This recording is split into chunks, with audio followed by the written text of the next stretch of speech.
Good morning, good afternoon, and good evening, everybody, and welcome back to Rush Racing League Division number 2 here at the Red Bull Ring. We've already been here a couple times this week. We've been here for the reserve program. We've been here for F2. We've been here through Div 1 and Div 4, and now it is time to kick things off here in Div 2 with some fast and furious action around the Red Bull Ring. My name is Patrick Coleman, aka Ruckus, and I'll be one of your hosts and commentators for this Grand Prix. Alongside me is F7. How you doing today, mate? Pretty good, Ruckus. How are you? I can't really complain. It's been a fun week so far, and it's even going to get more fun as we get ready to queue up the Red Bull Ring here as we go ahead and make our way to trackside here, or lobby side in this case, but we're going to go ahead and get ready to go here. The F2 race here a few days ago was pretty fun. Weather was inclement, so weather always plays a factor in the Red Bull Ring, and it is the Formula 1 track with the least amount of corners. There's only 10 corners here on the circuit, and in terms of true corners, there's really only 9 because there's a weird kink right after turn 1 that's somehow considered a corner. But nevertheless, it's going to be a fun time here at the Red Bull Ring, as it always is here in Rush Racing League. So, we'll see how today goes.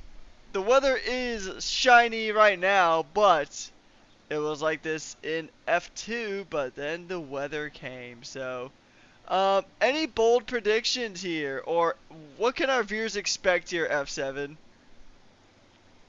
I think if Div 4 was anything to go by, the weather can play a big factor.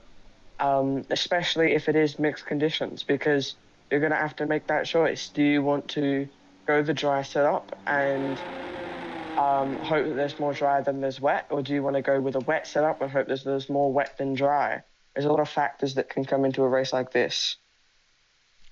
Indeed, yeah, as we're going to go ahead and get to the on-track action. I do apologize about that. My settings popped up on Windows at the most random time, but we're going to go ahead and get back to focusing on track here, as Savvy will be the first one setting some exploratory laps here. And according to Dynasty, Q2 onwards is expected to be wet, so you can, if we do see that come to fruition, then we can definitely expect the drivers to really trying to burn it all down on this set of the soft tires, because they can use softs in the wet. It's just heavily advised against, and honestly, if it's already going to be raining by the time that Q2 kicks off, then it's pretty much by default going to be intermediates, if not full wets. We'll have to kind of see, as the drivers are going to go ahead and get ready to start their first lap. Sebi will be the first driver to go ahead and set a lap here. We'll take you through the track here. Going through the very tricky turn 1. You're going to the DRS. This is a pretty good run. Probably one of the better spots to try to get some overtakes done. Going through turn number 2 at the end. And then it is a very sharp turn number 3. Expect some end plates to get snapped right off here, as it typically happens. It gets really dicey coming through turn 3. Turn 4, and then now we have turns 5 and 6. Coming through what I like to call the bottle opener section here, right at the end of Sector 2, and it looks like he had a bit of a moment coming through, and now he's going to go ahead and make his way through turns 7 and 8, heading into the infamous turns 9 and 10. It is so easy to get invalidated here, and just like that, Sebi will be the first one across the line, but he will set no time because his lap time was invalidated. Turns 9 and 10 are just absolutely brutal for this F7. Yeah, it's very easy to invalidate as you flick it through the 2 right-handers. You can run a little bit out wide in that first right-hander, and that could be your lap over. And then the final turn, there's that opportunity to try and cut in and use the most of that curb, and if you use too much, then you can invalidate. So it's very unlucky there for him. But he'll have to go out and set another lap now. Yeah, you were just talking about how you can cut it too close coming out of 10. That's exactly what happened to Sebi. He just cut it too close coming out of 10 as Camilo will go ahead and set the fastest lap time of the session at the moment with a 1:03.9. And we'll see how they go ahead and continue, because we know this track is going to get faster, and then the rain comes. So it's not going to be exactly all sunshine and rainbows, especially when it comes to Q2 when it's supposed to be wet from then on. Yeah, the wet is obviously going to play a big factor, as qualifying is normally done on the mediums, but doing it on, the softs, doing it on a different tire, doing it in different conditions, we'll get to see who's faster with what. Indeed, and there's also those cases of some drivers just being really, really dang good when it comes to the wet conditions, and then there's a lot of times where some drivers just absolutely struggle in the wet conditions. So we'll see who's gonna be who today. And the Red Bull Ring it's a very fast and flowing track. So I mean, it's very easy, especially when it's wet, because it gets very slippery. I mean, turns 9 and 10, I mean, they're already tricky enough in the dry, and then you put them in the wet, and it's just a completely different ball game, honestly. So we will see. It is full qualifying this time around, so we do have 3 different stages of qualifying. We have our Q1, which anybody below P15 will get dropped. And then it is Q2, where only our top 10 move on to the final. And then it is a final top 10 shootout to decide our top 10 on the grid. But before we get there, we do have to say goodbye to our bottom 4 drivers, which right now is Squash Josh, Naples, Sebi, and Oblivion. But it's also very well worth noting that those 4 drivers have yet to set a time, as actually pretty much anybody from P8 onward has yet to set a time. So this is definitely not fully representative. We're going to see these times kind of move around a bit. What's a pole time that you're predicting here, F7? Because I'm thinking it's probably going to be, at most, or at least, it's probably going to be a 10. I'm going to say a 1:03.6 is probably going to be the top time once this track gets fully rubbered in towards the end of Q1. I'm gonna say closer to a 1:03.3. We saw that in Div 4 the pole time was a 1:03.7, and that was about a tenth faster than P2. So I think we're going to get very, very low threes here, especially with the whole full quali. Alright, so there's the prediction. I see a prediction in chat. It's a 1:03.1 is also being predicted. Now, by the time we hit Q3, a lot of times are going to be drastically slower because it is expected to be wet. So it'll be interesting to see what this session's like, because this session will actually, because normally the track gets more and more rubbered in with each session, so it goes pretty much like, say, just going to throw out random numbers here for the sake of explanations, but normally it would go from like a 1:03.7 in Q1 to a 1:03.4, and then to like a 1:03 flat in Q3 normally, just because it usually gets quicker. There's more rubber on the track, there's more grip, and the cars generally do get a bit quicker. However, with the rain coming in, the rain is going to slow things down a bit. Still going to be a very entertaining qualifying session. Still going to be a lot of drivers putting it on the line here, as we are running out of races here, F7. So all these points here in the championship, I mean, for in Div 2 and also the overalls, it's going to count now more than ever.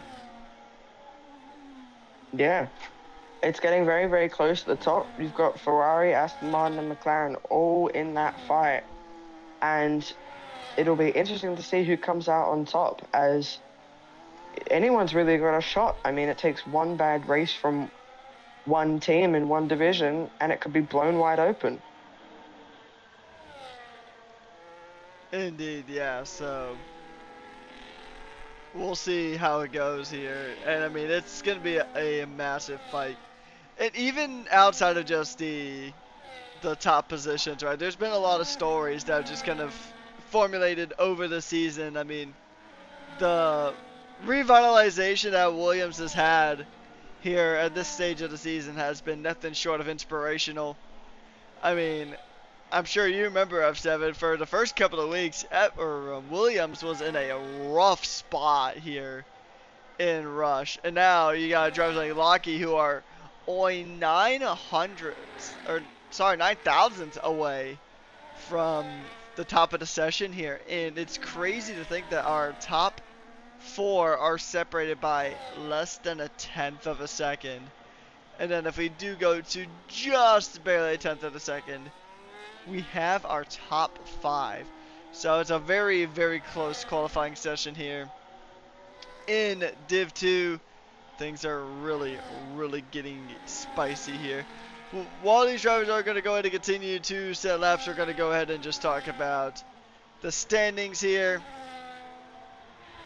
And then after round 3 at the Circuit of the Americas last week, which was an absolute barn burner of a race. It was so much fun when me and SJ covered the races we covered there. Oblivion does hold the lead in the championship. He's got a very considerable margin to Dido at the moment. 202 points to 157.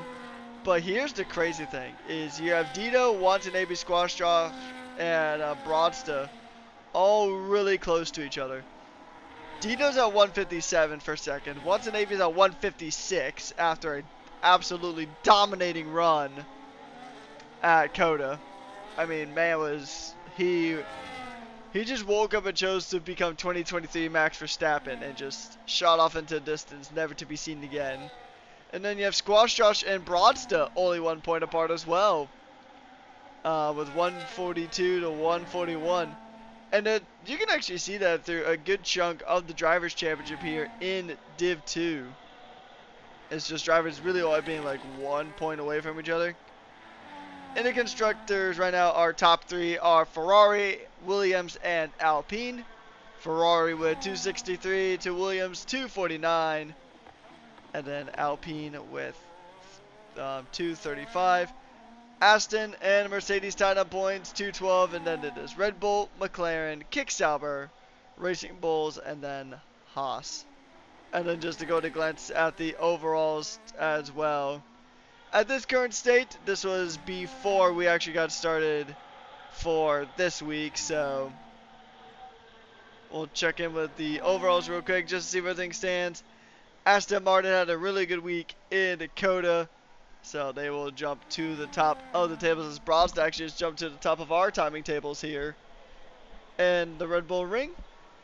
And then we're going to go ahead and just run through the rest of the constructors here, or the overalls. McLaren have jumped up into second place, and then it is Ferrari, Mercedes, Red Bull, Williams, and Alpine jumping Sauber in the overalls after the Circuit of the Americas, and then V-Carb and Haas are currently P9 and P10. So not a lot of rounds left in this championship here, F7. Is there a particular race that you're looking forward to on the calendar here? Squash Josh goes second fastest. I'm not. It's not any specific tracks. I think that every track is towards the end of the season, except maybe one, has every opportunity to make some very, very good racing. So I'm looking forward to see how it's all going to unfold. Yeah, it'll be interesting too, because I mean, there's a lot of chaotic tracks that are gonna be coming up here just throughout the season. So we'll actually talk about that as drivers get ready to do their final runs here with less than 5 minutes to go in Q1. After this, we have only 4 rounds left of the championship, so it's gonna be close. It's gonna be it's going to be interesting too because we have some tracks that are absolutely known to be tire shredders. You got Barcelona, and then you got the season finale at China. So you know those tracks love to absolutely shred tires as Watan jumps up into P3 here. So our final 4 rounds of the season, we have Australia, Spain, Canada, and China to round things out. Those are all going to be business as usual weekends. The race weekend, the last time out in COTA was the last kind of specialty weekend that we have here. No more 100% races, no more sprints. It is just business as usual from here on to the end of the season. As Wiggett is going to go ahead and jump up into P8. But yeah, I mean, this championship is going to come down to the wire. But right now, Aston Martin is looking real pretty at the top of the overalls. Yeah. This season in the overalls, we've seen a couple of different teams at the top of those standings. We had Kick at the top, we've had Aston, we've had Ferrari, and now we've got the fast charging McLaren. It started to close the gap. So it's going to be definitely interesting with these coming rounds. So I think that these overalls are going to be very, very tasty. Indeed, yeah. I mean, it's been a pretty crazy season, honestly. Just it's our first season on F125, and so there's always going to be those learning issues and teething issues with jumping on a new game to go to kickstart it here. I mean, there's been some massive highs and lows. We've had to actually outright replace tracks due to bugs. We had to replace Miami due to a pretty massive game-breaking bug, and there was also Imola that got rescheduled for, I believe, Div 6 one time. And Watanabe and Squash Stars have called it quits here in the session. Just a reminder for everybody who may just be tuning in, this is a full quali, and funny enough, these are going to be the fastest lap times we'll see here today because it is expected to be raining from the very beginning of Q2 onwards.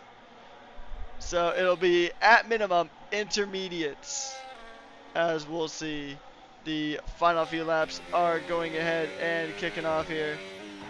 Are we going to see some drivers just jump straight out of the drop zone here?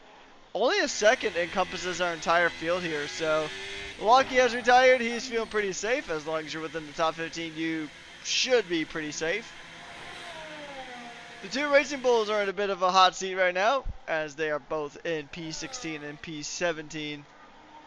Only up less than about 200ths of a second away from Jerry Bott in P15, so it's going to be really tricky to see who's going to stay in that drop zone and who's going to exit it. And as we actually go ahead and go on to an onboard lap with Plugger, we'll go ahead and take this one, and then we'll pass it over to F7 to take another flying lap with another driver if we can get one.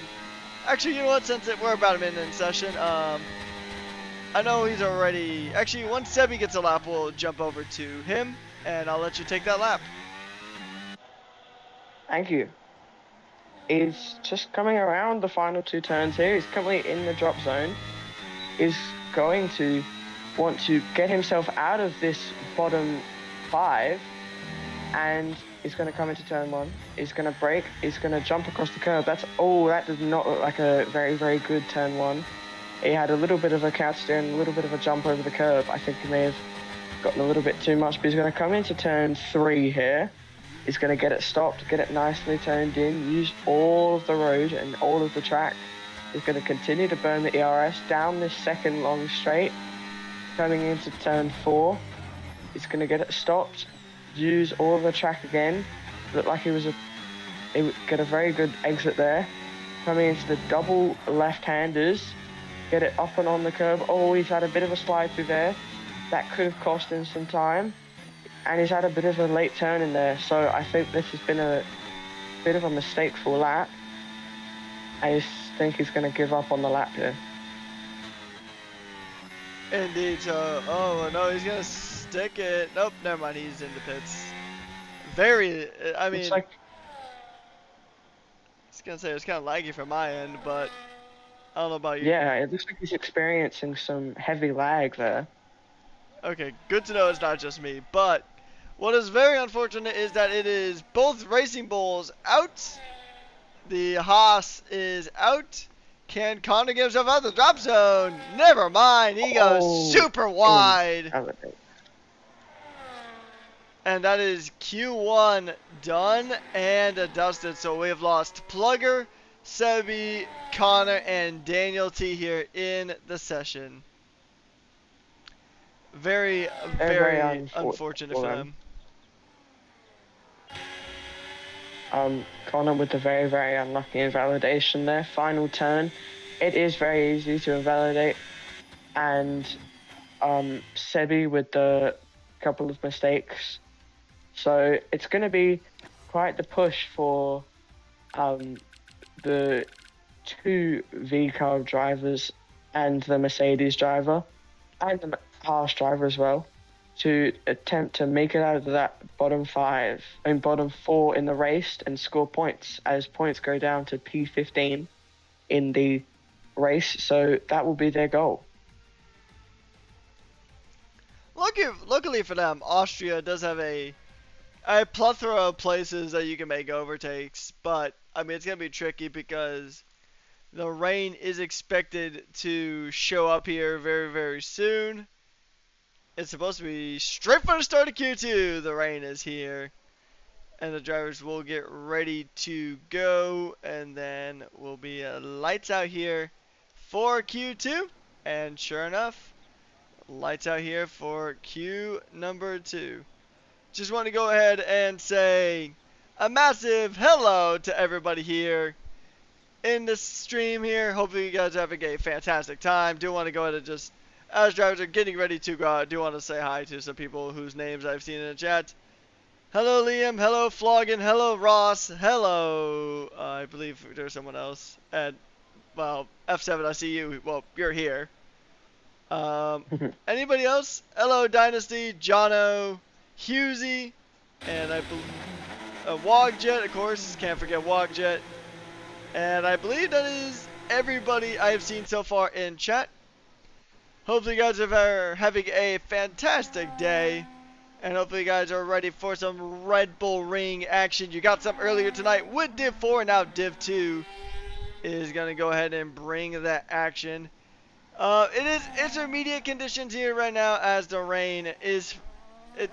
Granted, you couldn't tell it from this angle here on Brotz's car, but we did see the rain here in the pits, and if we go on board, there is the rain flowing over the Alpine, and we can just see he's just struggling to get the car stopped. The car skidded a bit coming into turn 4, so that's a bit of a rough one there. I mean, it's going to be... Some drivers were already having troubles getting this car stopped in the dry, and now that's wet. There's always that extra chance of making a very critical mistake here. Yeah, wet obviously is much more difficult to drive in, and so drivers are going to be on the edge, but they're also going to disable the DRS as well. So as Brewster was about to start his lap, it has been disabled for him. Which I don't believe would actually catch him out really, because I mean he was only going to be able to really use it on his out lap because of the weather. So I think he'll probably be fine with that because nobody else really got the benefit of DRS as they go to make their way down the straight in sector 2, and now they're making their way into the bottle opener, and they're going to continue on. Coming to the sweeping left-hander. You have another one coming up here as a purple sector 2 for Broadster so far. And he's going to go ahead and continue. He'll be the first car to set the lap time here, so no surprises there that he's going purple. He's coming through turns 9 and 10, which Now the 9 and 10 is slick at this point. You got to be very, very careful. Do not invalidate. And Bronson will come across the line. It's a 110.9. A decent banker lap considering it is intermediate conditions. And we'll see how the rest of the field can adapt to the changing weather conditions here in Spielberg. Yeah. Obviously, towards the end of the session, the dry line will start to form. It will become much easier to drive the track as there will be slightly more grip. But Roadster's time of 110.9 is currently still keeping him provisional P1 right now. So it seems to be that he has set a very, very good banker in these tricky conditions. And I mean, there's a potential of a dry line kind of forming here for our Div 2 drivers as they continue on here in this session. They're going to try to go ahead and set some good banker laps here, because it's always good to have a good point of reference as Dito makes his way through turns 9 and 10. He'll set a lap time good enough for P5. And then there's two more drivers currently on an out lap. But we do have a majority of our Q2 field setting times here in Div 2. So we'll just see how the rest of the session does play out. The entire field is separated by less than 2 seconds, which a lot of drivers have set banker laps. So there will be that dry line that forms, and then that line will have a bit more grip available to it. So we will probably start seeing these lap times kind of trickle down a bit, as we do have the McLaren of Camilo going ahead and trying to go ahead and set lap time faster than everybody else, but that's a massive snap there coming through turn 4. So that's a bit of a rough one that he had to kind of correct, and it's not going to be the greatest time for the McLaren, the driver who did set a pretty decent time in Q1, especially in the opening stages of Q1, but it'll be interesting to see if he could get himself out of the drop zone. It's looking likely that he will, but I mean, it's Rush Racing League. We've seen a lot of crazy things happen here in this series. Even just in this season, we've seen some pretty crazy things, as Camilo will only go to 14th.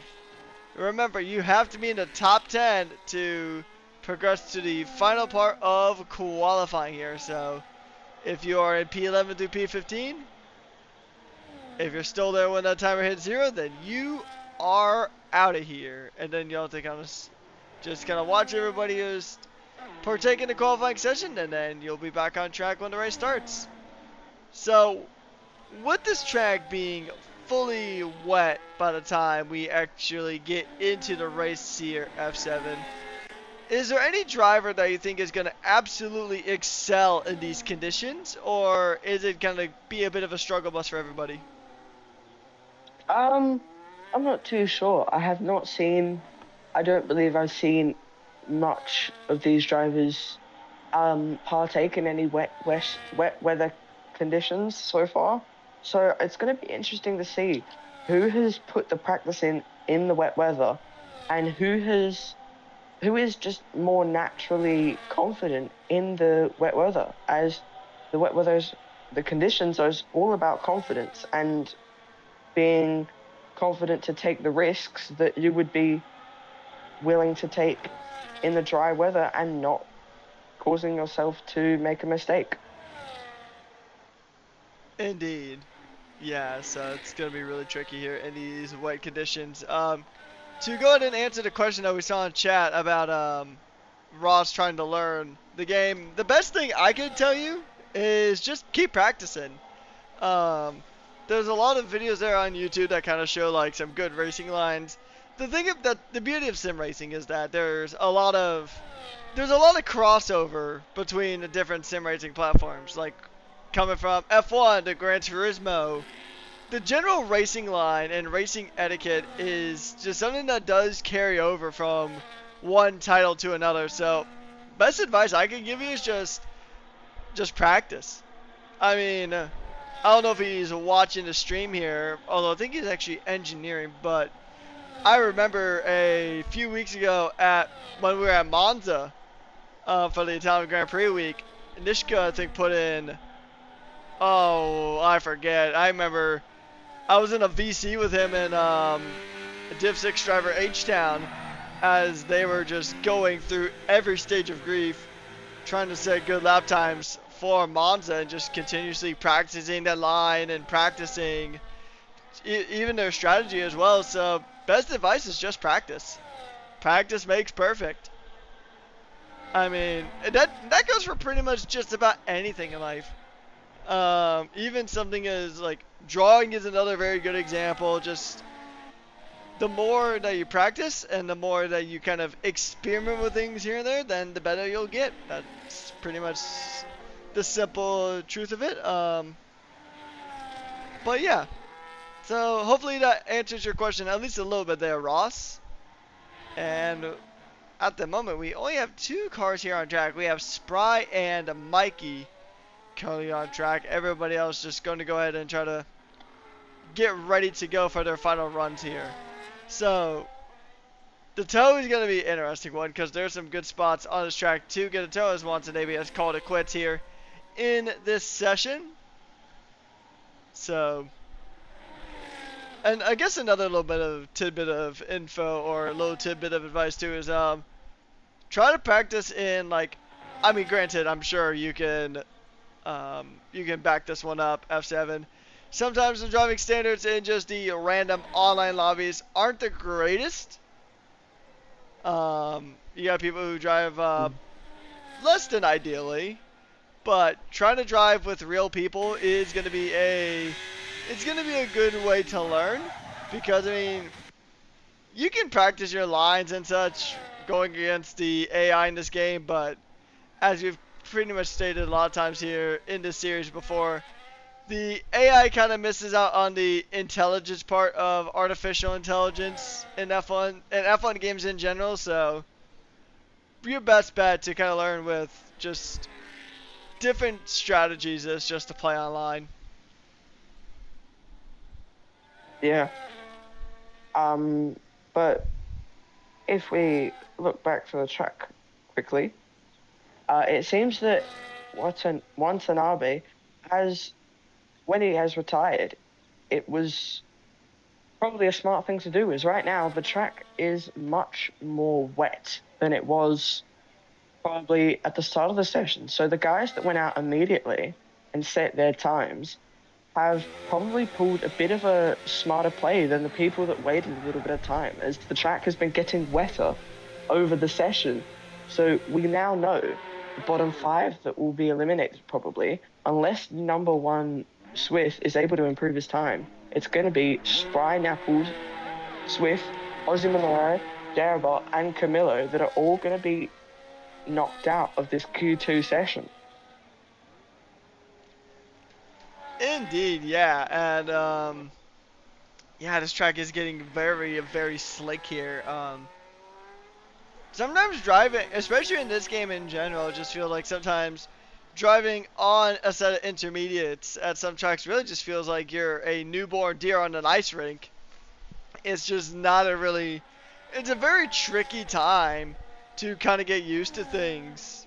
And also kind of piggybacking off the statement from earlier, Symphonic was complimenting the commentary, which that's also a result of practice.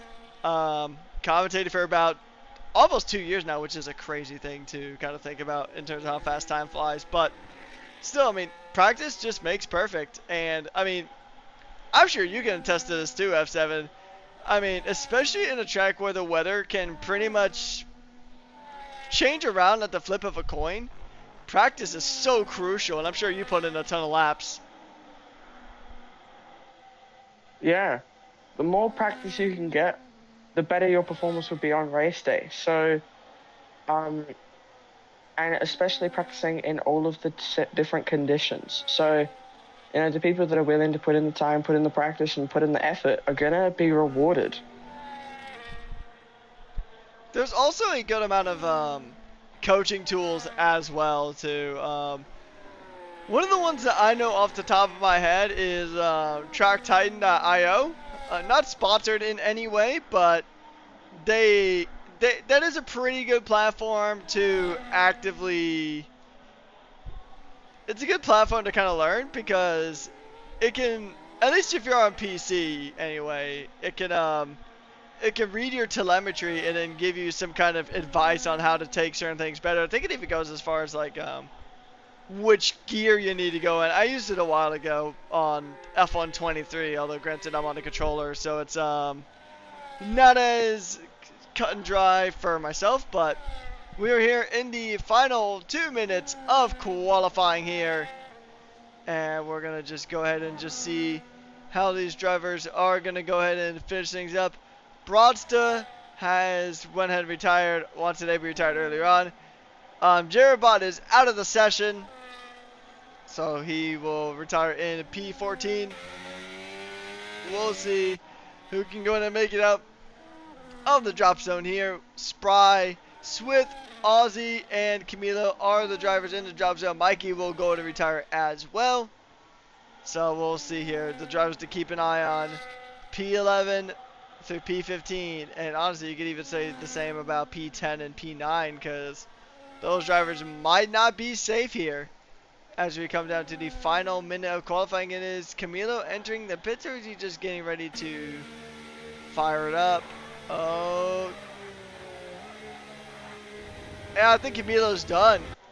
Yeah, because he's going very, very slowly. Although, maybe he was just trying to make sure he didn't invalidate. That's a very, very, very possibility.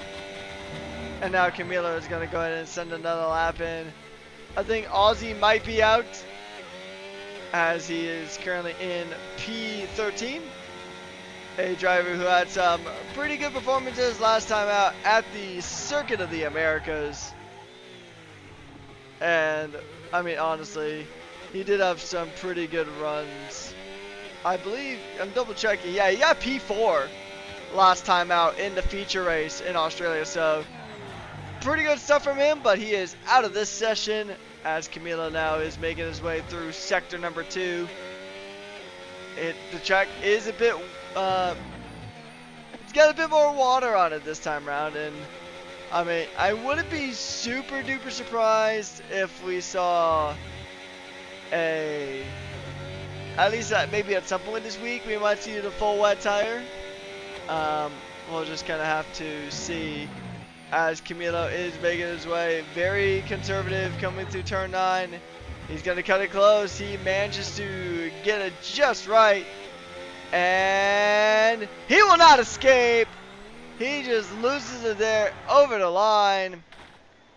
And by the skin of his teeth, Wigged does stay in. I know it took us a while for us to get him back into the session, but man, what a crazy, crazy slide that was there from Camilo. Because, I mean, it wasn't looking too shabby there. It just kind of lost it at some specific points there. And, I mean, in these conditions, too, it's going to be a rough one here. So, in this Q2 session, we have lost Wigged, Spry. I'm sorry, not Wigged. He's safe. I just read one too far up. So Spry, Swith, Ozzy, Jirabot, and Camilo are out of the session, with Wigged, Ricciardo, Rift, Squash Josh, the 2 Williams, Mikey, Oblivion, Watanabe, and Broadsta move on to Q number 3. Where the track is expected to get even wetter as we go on through the session. Any surprises here? I think the big surprise, or semi-big surprise, is Ozzy, considering the miracle that he pulled off in Austin, Texas. But we do have our top 10 drivers making it on through. And honestly, I think it's going to be a really fun one to watch here, because it looks like in these conditions here, F7, Broadsta might just be the man to beat. Yeah, it looks like he has put in practice for this track. He's 2/10 faster than Watanabe, and then a further 2/10 faster than P3. So it looks like everyone's kind of spread out by the same sort of gap in that top 3, top 4. It's going to be interesting though, as it looks like Q3 isn't actually raining. Huh. Well, would you look at that? So the drivers are probably going to be fitting the soft tires for this final session. So it's going to be all about their dry pace now. Yeah, that's actually really interesting. It was expected to stay wet through the rest of the session, but I guess not. As we got 11 and a half minutes on the clock here for Q3, and then that will set the top 10 spots here of our field. And we're going to go ahead and get ready to go here with Broadsta and Squash Josh going and making their way out here. They're going to go to begin their outlaps here.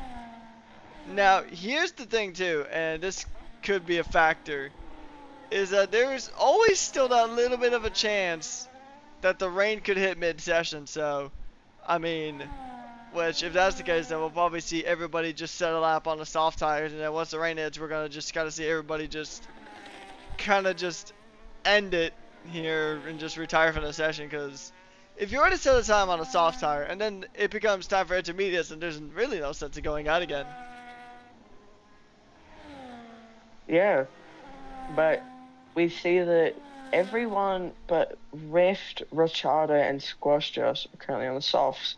But Squash Josh is actually out on the track on his intermediates right now, looking to set a time on them on what seems to be a dry track.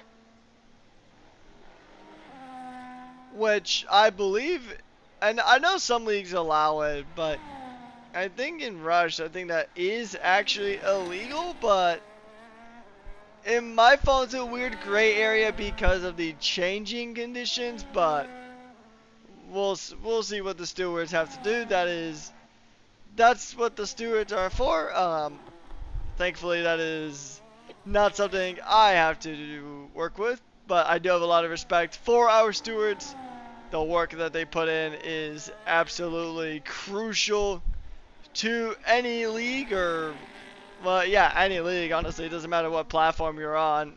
Making sure you have people who know the rule book and who can check out some specific incidents and see if penalties need to be applied. It is a very thankless task, but it is a task that we are all thankful for. So we'll just see how these drivers go ahead and navigate the session, as Broad's just setting purple sectors as he is the first car to officially settle out time. He's going to make his way through turns 9 and 10. Very nicely done. And he is going to jump up into P1 with a 109.7.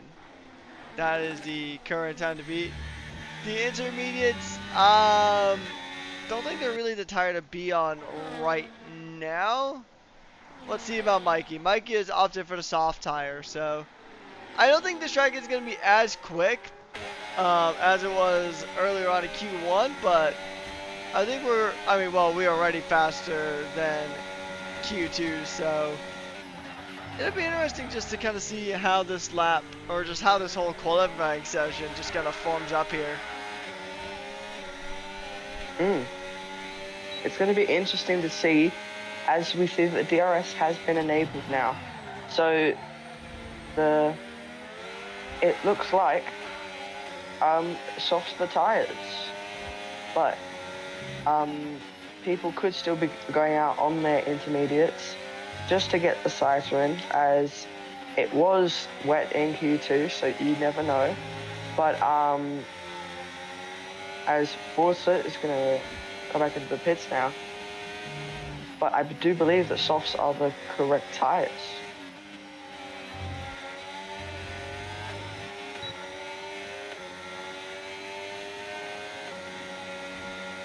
You know, it doesn't matter how much commentating experience you have. You're always going to forget to unmute your mic at some point. But yes, I 100% agree.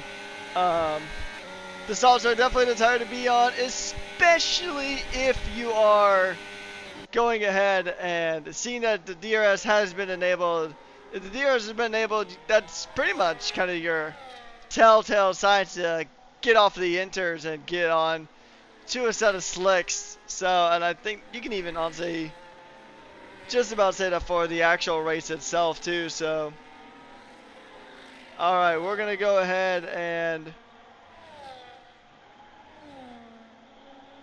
we'll go ahead and see. Um, lap one or onboard lap for. I believe that's supposed to be Locky here in a P8, so we'll go ahead and do an onboard lap. And actually, F7, I'll let you take this one away. As Lucky is going to come through the final turn now. He's going to start burning his ERS early. Going to come down the main straight. He's going to start his flying lap. He's going to come into turn one. Very aggressive on the curb. Exactly what you'd want. He's going to burn more ERS down the second straight here. Going to burn it all the way down to about 55, 54. Going to get it stopped for turn 3 or turn 2, depending on what kind of person you are.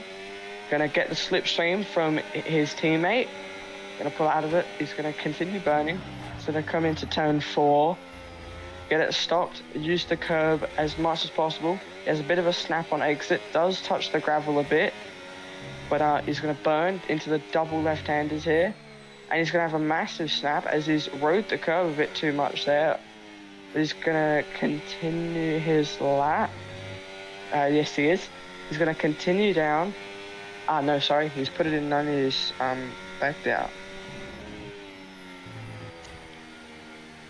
And yep, he is going to fire it on into the pits.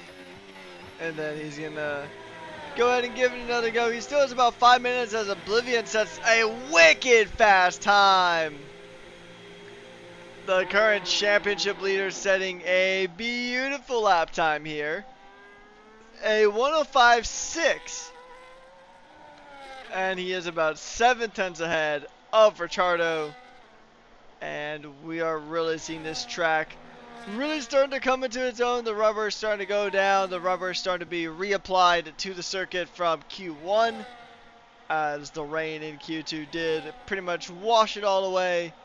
And now this track is getting really grippy as Wiggett is going to go ahead and make his way through turns 9 and 10. And he'll jump up into P4 for now.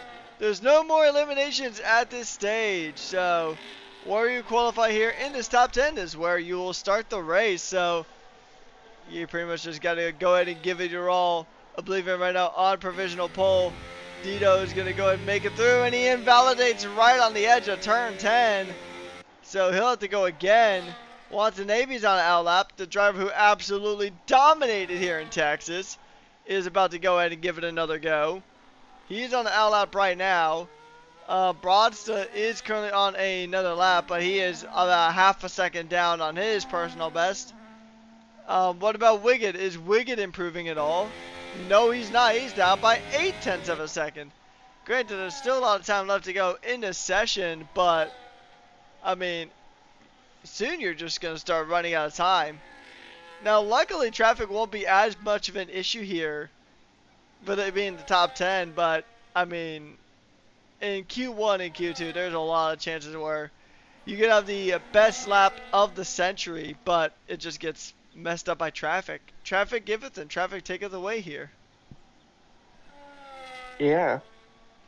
It's quite a short track, so as everyone is going to filter out for their final couple of laps, you're going to get caught up with someone. And it's kind of a given at this track. So you're going to want to be careful with when you go out. Do you want to be the last person out on track, or do you want to be the first person out on track? Do you want clean air, or do you want the best track conditions? And honestly, I mean, there's always going to be a right call and a wrong call, but there's never usually a consistent right call or wrong call. It's really just kind of down to the moment, and I mean, there's no way to know until you already pretty much just full send it. There's merit to both strategies. There's merit to having a clean track, because especially with this generation of car, the dirty air can be really rough to make some of these trickier corners. But at the same time, like we were seeing earlier between the Williams, that you do need to have a good slipstream as Watanabe jumps up to the 103.6s here. And who's going to respond to that? Because there's quite a few drivers. Actually, everybody is about 2 seconds out on that lap time. But with 2 minutes of qualifying left to go, we have drivers going in and warming up their tires. Squash Josh is on a bit of a warm-up lap himself. He did his out lap, and now he's going ahead and warming up those tires a bit as Mikey, Dito, Lockie, and Oblivion are all on out laps. So they're going to go ahead and get ready to go. The traffic here is going to start ramping up as we are down to less than 2 minutes of quality left to go here. And this is going to be fast and furious all the way to the end. Yeah, everyone out on their out laps. It's going to be, I believe, Lockie that's going to come up to the line first now. I think that we will get close to my prediction time of a 103, but Lockie is going to come around the final 2 turns and start his final flyer lap here. Indeed, and the sun is shining here in Austria. Shining on Lockie as he goes and he makes it through turn number 1. Coming into turn number 2. Purple sector for him though, so I mean, hey, there might be something in this lap as he gets through the tricky turn number 3. And he's making this run down the second DRS zone here. He's going to go hard onto the brakes. Using a good amount of curb there on the corner exit, and now he's going to make his way to the bottle opener section. The 2 sweeping left-handers with a little bit of a straight in the middle. And it's another purple sector for him. Watanabe is out. He is retired from the session. He'll retire on top. But will he stay on top is going to be the question. Lockie's coming through turn 9. He's got turn 10 left to go. Nicely done. Easy got a set time. Good enough for pole. It won't be pole, but it'll be good enough for just right behind. A singular 10th behind.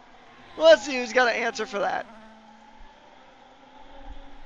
Yeah, Lockie, the first of the final runs here. We're going to have the Mercedes of Mikey the Boy come across the line. He's invalidated. Dito jumps up to P2 with a 103.7. Oblivion next across the line, and he gets a 103.3. He puts himself on pole by 3 tenths now. It's going to be the Sauber of Rift to come across the line next. He's going to come around the final corner. He's going to burn all the ERS to the line. He's going to get a 104. That puts him P6. Wicked gets another 104. That puts him P8 now. And Squash Josh is invalidated. So that is your final order. Oblivion P1, a 103.3, 6.3. 3 tenths faster than P2, which was Watanabe, who got a 103.6. And then you have Broadster, Ricciardo, Dido, Lockie, Rift, Wigged, Squash Josh, and Mikey the Boy. All, and that's your top 10 for qualifying. It was fast and furious there right to the end, like we were kind of talking about. So that is qualifying done and dusted in the books here for Austria. We'll go through our top 10 results here. Again here very, very shortly. It is going to be Oblivion on pole, followed by Watanabe, Broadsta, Ricciardo, Dito, Lockie, Rift, Wigged, Squash Josh, and Mikey the Boy. Going ahead and rounding out our top 10 here in the session. So the question I'm going to go ahead and throw your way here, Mr. F7, is that is there going to be a rain in the race? That is the question. Yes, I'm not exactly sure, but it will definitely bring another level of difficulty for the drivers. If the wet weather is in the race, just like it was in qualifying, who will have the better pace? We saw that Broadster had the pace in the wet and is qualified P3 in the dry. So if it is raining, will he be able to get to the front? That'll be the question, and we'll have at least one part of that question, or the answer to one part of that question here pretty shortly as we're about to go to get underway for what is going to be about 36 laps of racing here at the Red Bull Ring. It is going to be fast and furious. From start to finish, this track can provide a lot of action. It's one of these, I think it is the second or maybe third shortest track on the calendar. It has the least amount of corners out of any Formula One track currently on the calendar with only 10 corners. And oh, look at that! Torrential downpour here in Austria, and I think this might be full wet. It looks like it's full wet conditions, but as we know in the F1 games, give it 3, 4, 5 laps, and it will be into conditions. So I think that we'll see basically every single driver out on the intermediates to start this race. Now, if it was F2, then it would 100% be full wet. For the fact that F2 doesn't have access to the intermediates, but we have access to some fantastic racing here as those 5 red lights go out, as lights out, and away we go here at the Red Bull Ring. It is a wet track. There's already drama in the backfield. It is, I believe that was Swith and Spry getting into a little bit of a tangle. As we make our way through, Watanabe and Broadstone have moved up. Oblivion's had a bit of a rough go of things here. The driver's trying to make moves. Lockie's trying to make a move here. He's trying to get up into P3, and he does so. That turn 3 is so tricky on lap 1 because it just gets super narrow here. So you really got to just fight for these kind of positions. Watanabe is in the lead of the race. Oblivion is actually falling very far backwards here. And he might be in position or danger of losing even more positions. So here's some positional changes. And actually, we'll talk about the tires here in a moment. But right now, Mikey's moved up 5 positions. Plugger's moved up 5 positions. Sebi and Daniel have also moved up 5 positions. Amazon is saying that it's supposed to be a fully wet race, but the drivers say otherwise. The drivers say that it is intermediate conditions for the most part. You have a few drivers trying to brave it out on the wets, but this has been a very spicy race start here, F7. Yeah, we see that Watanabe has already got the second out to Broadster. So, it looks like he has got the pace for this race. And I think he's going to be looking to extend that gap and hopefully win this race. Another win, and hopefully go back to back. You rhymed on quite a few occasions there during that during your analysis there, and it's very true. I mean, Watanabe does have some very good race pace here, currently in first place, wanting to take first place in the championship and try to knock points out of Oblivion, who's having a bit of a rough time here in this race because he's dropped down to 4th, or actually now 5th actually. He's dropped down to 5th position here. And now, I mean, he is behind 2 cars that are on the wets. But like you said, it only takes a few laps for this track to be predominantly, oh, that's a bit of contact between himself and I believe that was Lockie. Him and Lockie are coming to blows here a bit. And that, I mean, it just takes one slight moment for your whole race to end in tears, essentially. As Dito's going to try to hang it around the outside of turn 1. The Ferrari and the Williams going at it here, going side by side, making a run up to turn 3. And who's going to get it? I think Dito is going to have it, but look at this. You got Oblivion trying to go ahead and hold it up on the inside. The inside gets very, very tight as the Williams and the Ferrari continue to do battle here. Down the straight, he's going to make his way through. Who's going to get it? Going to be late on the brakes for Oblivion, and Oblivion is going to try to hold on. Dito trying to send it around the outside, but there will be no receiver on that. And that is going to be a position kept for Oblivion for now, but he is already 2 seconds off the back of Mikey the Boy in P3, who's actually had a really good run here.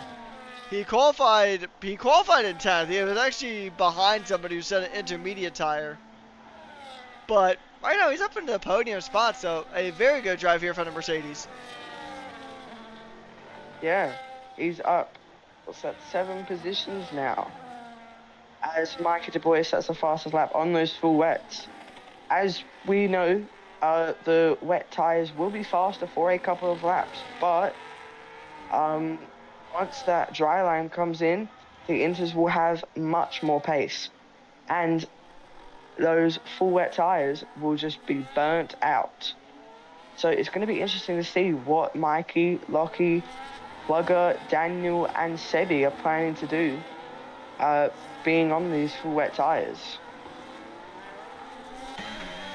Indeed. And for those of you who may be new here, or if you are a friend or family member or a loved one in general watching this F1 Esports style broadcast for the first time, well, first of all, thank you so much for tuning on in. We'd love to have you guys here. Make sure it's not your last time here. Go ahead and drop a follow and you'll be up to date, because we have 8 divisions here in Rush Racing League. We have 6 primary divisions. Actually, we have 9 technically.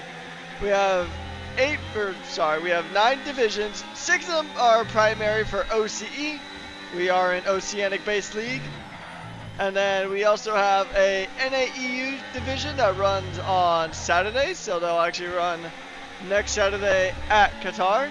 And then we have our recently restarted Formula 2 division, which runs on Fridays. Actually, just 2 days ago, I commentated our race in our F2 division at this very track, and weather was also a very big factor there. And then we also have our reserve program, which runs, they're shorter races, so these races are usually the kind of like the esports standard of 50% races. So about 50% of what the real life Formula 1 Grand Prix will run. The real life Formula 1 Grand Prix runs about 71 laps or 72 laps around the Red Bull Ring. We run 36.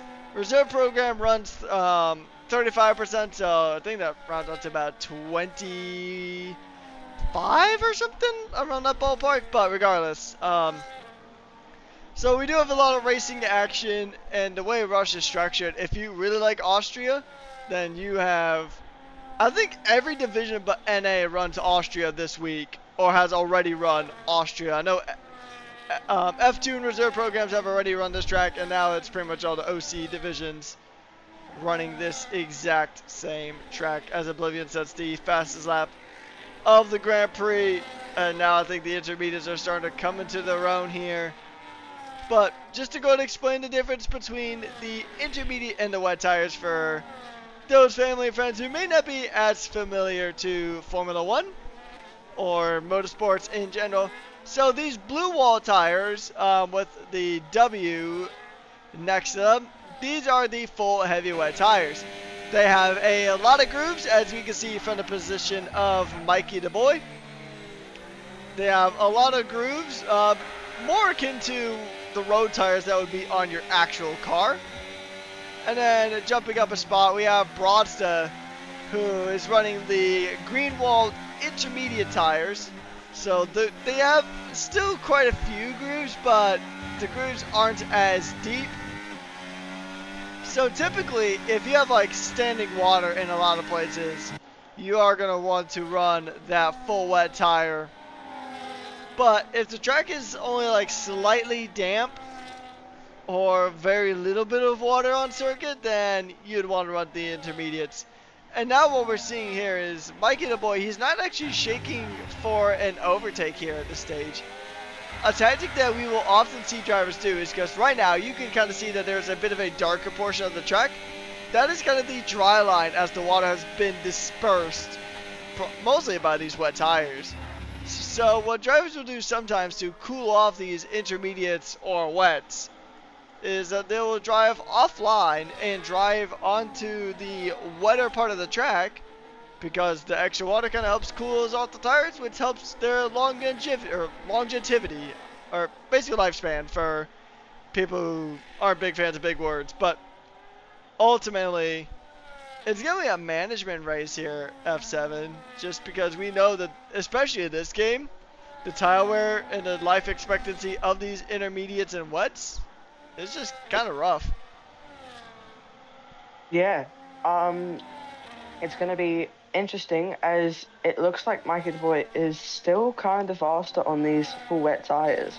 But if we look at Broadster's POV on his inters, there is certainly a not fully, but there is certainly an inters, so to speak, line starting to form.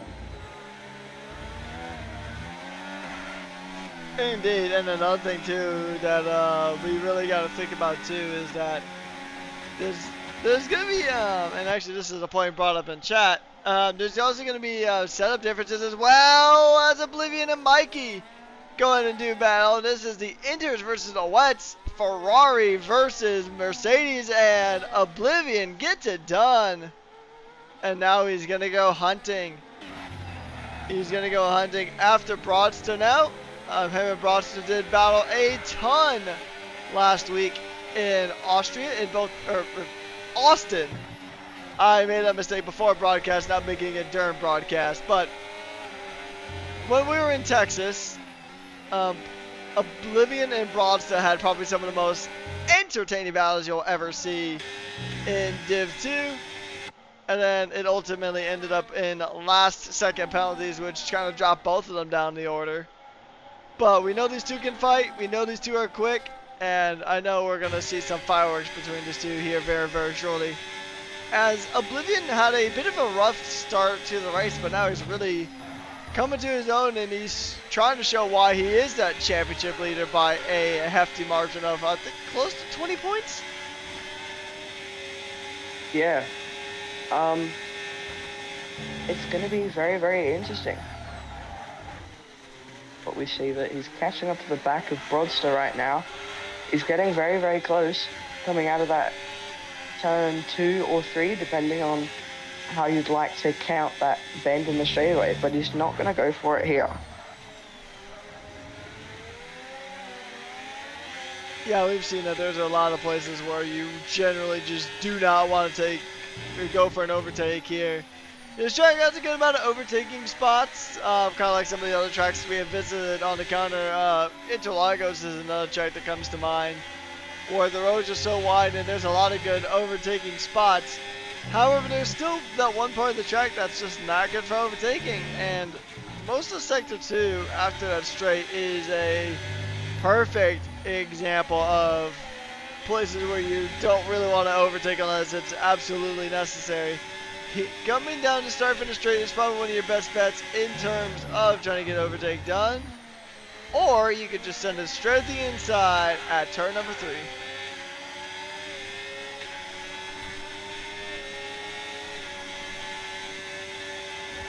Yeah, he's not going. Oh, he is going to go for it. A late move.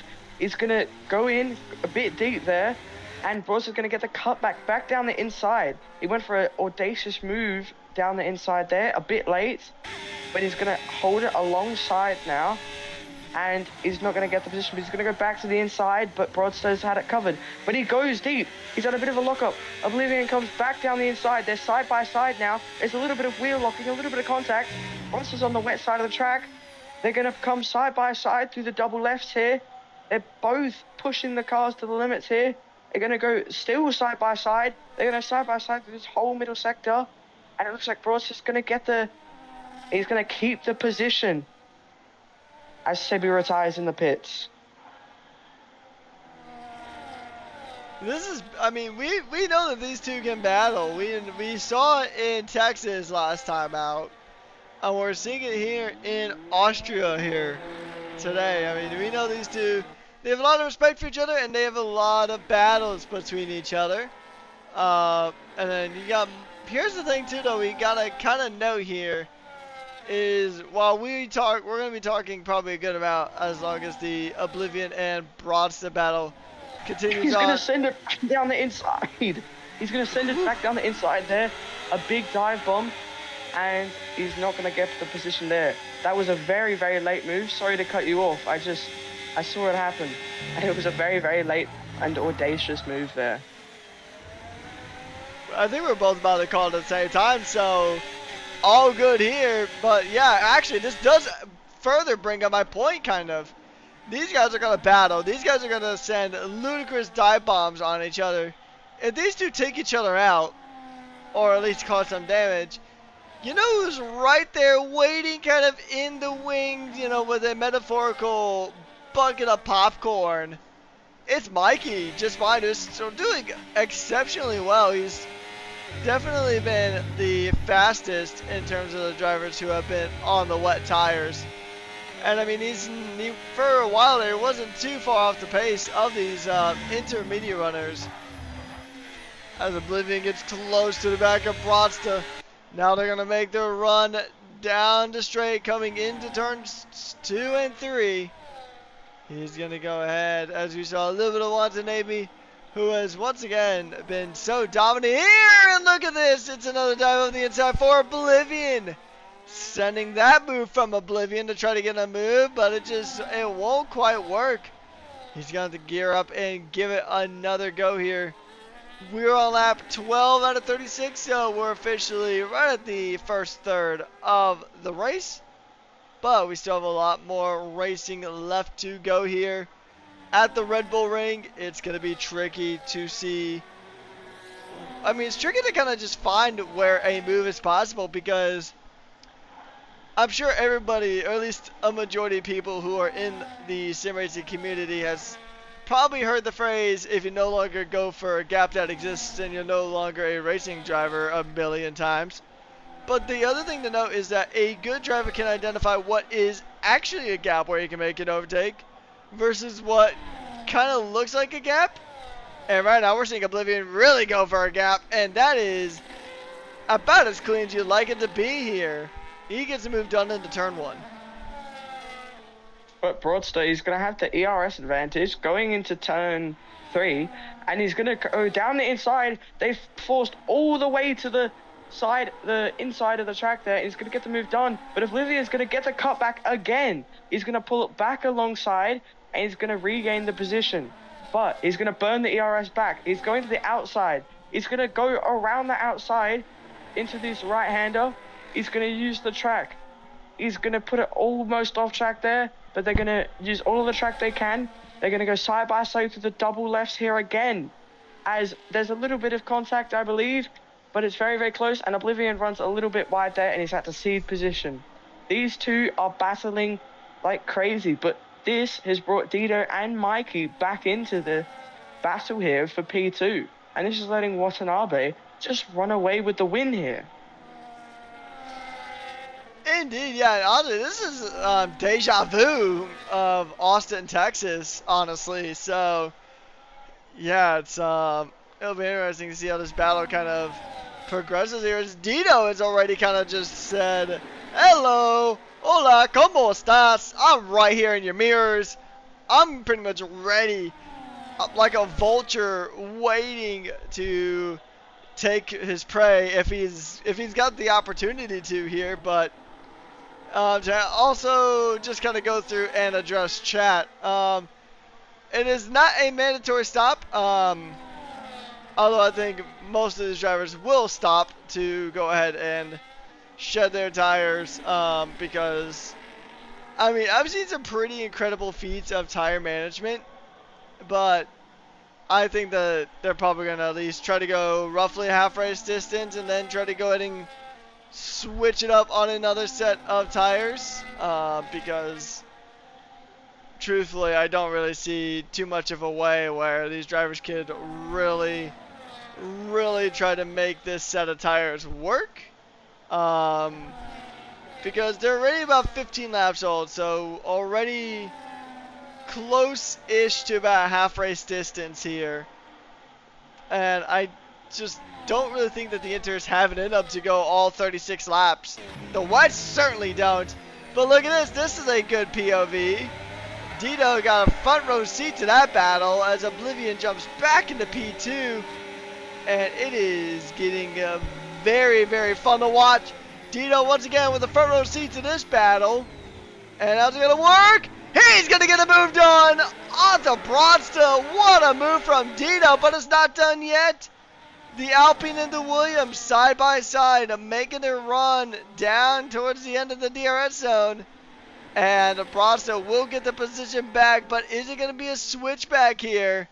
These cars are all over the road, trying to fight it out, and Bronster does not want this battle. He wants to go after Oblivion and try to continue that fight, but now he's got Adito pretty much hot on his heels, trying to get anything possible here, and this is just chaos.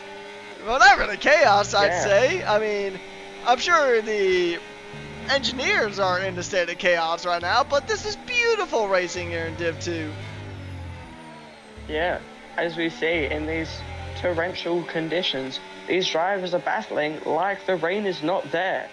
I know that if I was in the engineering box, I would be sweating because these guys are putting it all on the line.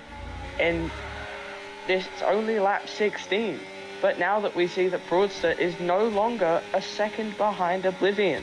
Obviously there's no DRS in the wets, but falling out of a second means that you're probably not going to get any slipstream whatsoever.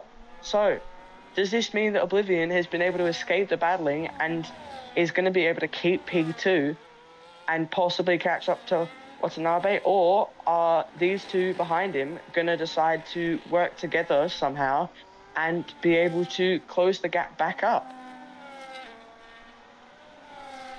It will be interesting to kind of see the course of action here taken between these drivers, because you can certainly work together and try to get those positions and try to kind of close the gap in between, but I think Dito is even in some parts of the track, he is kind of losing Broadster a bit as well, so they're both on the 15 lap old inters, which once again, I just don't really see these things really going past half race distance. Maybe you can go on lap 20 so you can have some intermediates left by the time the race is done. But, I mean, what lap would you pit here, F7? Because personally, I would probably pit in half race distance is lap 18, so I'd honestly probably push it to lap 20, then try to switch. Yeah, I mean, obviously you can take the tires all the way as there is no mandatory pit stop, but I don't know if the drivers will be able to conserve tires that much, as it is still gonna have tire wear. But I'd be thinking you'd probably want to switch half race distance, so I think probably about next lap is when I'd be thinking about coming in. Indeed, yeah, and as Dito's fallen out of DRS range here, we're going to go and check in on a battle that has been kind of just been here. It's another Alpine versus Ferrari battle, but this time it is Ozzy and Spry. Now, Ozzy had a really good feature race in Coda. He got a very nice P4.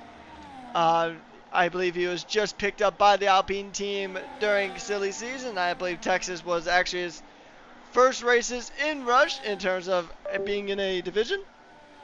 But, and oops, I have actually disconnected my controller, so we'll go ahead and get that back in as soon as possible. But we're going to just go ahead and jump back into the racing action here. But yeah, going back to it, Ozzy's had a really good start here to his season here at Rush, even though he joined it pretty late on, but not exactly the best of times here in Austria. Yeah.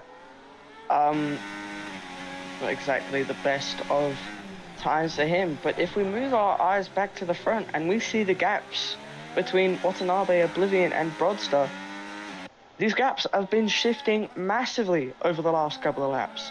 Oblivion has gotten away from Broadster. He set another fastest lap on those 18 lap old inters, and he is just gone from the guys behind him. The gap is 4.5 seconds now, but he's catching up to Watanabe. The guy that seemed untouchable from the start of this race has been slightly caught up to. And here we go, we're starting to see some pit stops cycling now. Mikey is coming into the pits. He's going to go ahead and drop down the order quite a bit. He went from the wets to the inters. And it's going to be Slick there on the pit lane. Getting very close to the white line. That could have given him a bit of a penalty. But regardless, he's going to go on. Plugger does get a penalty for a track limit violation, which isn't... I'm actually surprised we haven't seen more track limit violations here, because it's very easy to do. We saw a lot of invalidations, especially through turns 9 and 10 here on this track. As now we're running on board with Mikey, who just pitted in for a brand new set of intermediates. But the question is now is, if you're one of the front runners, when do you want to call it into the pits? Because, I mean, here's the thing. The undercut can be pretty powerful here at this track, but, I mean, the gap between Oblivion and Watanabe is growing back again. So that battle's still probably, I mean, that one, I don't know. I don't want to say it's too far gone, because the one thing that we know and love about racing is that it is very unpredictable. So, I mean, Watanabe could just have a moment on his own and spin out and lose a ton of time. I mean, that's not likely to happen, but it's still within the realm of possibility as we see some more drivers making the switch, making the stop. Aussie is going to be the next driver to take a pit stop here. He is swapped onto a brand new set of intermediates that will likely get him to the end of the race, but now the pressure's on for the top guys here. The engineers are, like you said, they're probably sweating and working overtime here. Hopefully those engineers stay hydrated, because as we know here, hydration is very important. Be sure to go ahead and grab some water at some point in your day. Your body craves it. And for some little track updates, Bronx is in the pits, and Oblivion setting another fastest lap on those 20-lap-old inters. This is definitely a odd situation here. He's got 20-lap-old inters, but he's setting fastest lap after fastest lap. So he is certainly flying right now. Indeed, yeah, and we just saw Mikey get a very good move done onto Wigged, almost running into him at one point. So, I mean, it's going to be an interesting battle here now. The rain is still coming down pretty consistently, so I don't believe we are actually going to see DRS being enabled here at any point in this race. It is likely going to stay in these conditions for the remainder of the Grand Prix here in Spielberg, Austria. The Red Bull Ring, a track that has been used in multiple different series across motorsports. It's used in Formula One, Enduro, or not Enduro, there is Endurance racing that runs here though. I believe it's ELMS runs here. You have DTM and MotoGP, the main ones that I can think of off the top of my head. And of course, you obviously got your Formula One. But look at this. Mikey's pretty much right on the back of Rift here. They're going to try to get something here, as Mikey is going to go try to shake for a move going into turn number 1. Doesn't quite get it, but he's pretty much right up the back of that Sauber on a brand new set of intermediate tires. He's going to go and try to press the advantage, but he just hasn't really been able to yet. Going to think about maybe moving on the inside, but just the opportunity did not quite present itself. It looked like it did there for a split moment, but yeah, Rift able to get back down onto the power. Watanabe, who did make his pit stop, is just behind Dito here. And I think this is now going to start triggering pit stops up across the grid, as Dito looks like he's going to pull into the pits. Oblivion stays out, so he's really going to get his money's worth out of those inters. Yeah, as we see, Dito is now coming into the pits. I've been seeing in the chat that it is suspected that Oblivion is on a dry setup. As you can see, he is he set a blisteringly fast time in dry quali, but come wet quali, and he was setting a little bit slower than some of the guys that he is currently battling against now. And if we look back at the start of the race, he fell many positions off the start, but once the dry line came into effect, he was up multiple positions and was setting blisteringly fast times. So I think that maybe he's pulled a masterstroke on the setup there, or I'm completely wrong and he's just a little bit faster on that dry line than everyone else. That's always within the realm of possibility. So I don't know if you've seen this F7, but here's an interesting strategy call here. Dito swapped to the wets. Everybody else has been swapping to the inters, but Dito has called it onto the wet tires. So I wonder if Williams has a S-tier meteorologist that we unfortunately don't have access to. Because surely this would be a inters race, and actually, yeah, I think the wets might have been a bit of a missed call there, as Mikey is pretty much knocking right at the door of Dito. The inters are generally a quicker tire, but yeah, I think this might have been the wrong call here for Dito. But what do you think, F7? Do you think that this was kind of a wrong call for Williams, or do you think that they know something that we don't? I believe that Dito has just made a mistake on his MFD. It is very easy to make. We see lots and lots of drivers do this. They go one too many clicks to the right, one too many clicks to the left. They select the wrong tires, and sometimes they'll come in and fix it fast, and sometimes they don't. But we see Broadster and Machado are going at it through this middle sector here. Broadster, someone's already pit, but Ricciardo is still out there on those 23-lap-old inters. Indeed, yeah, so is Oblivion, although I think Oblivion might be trying to go to the end here.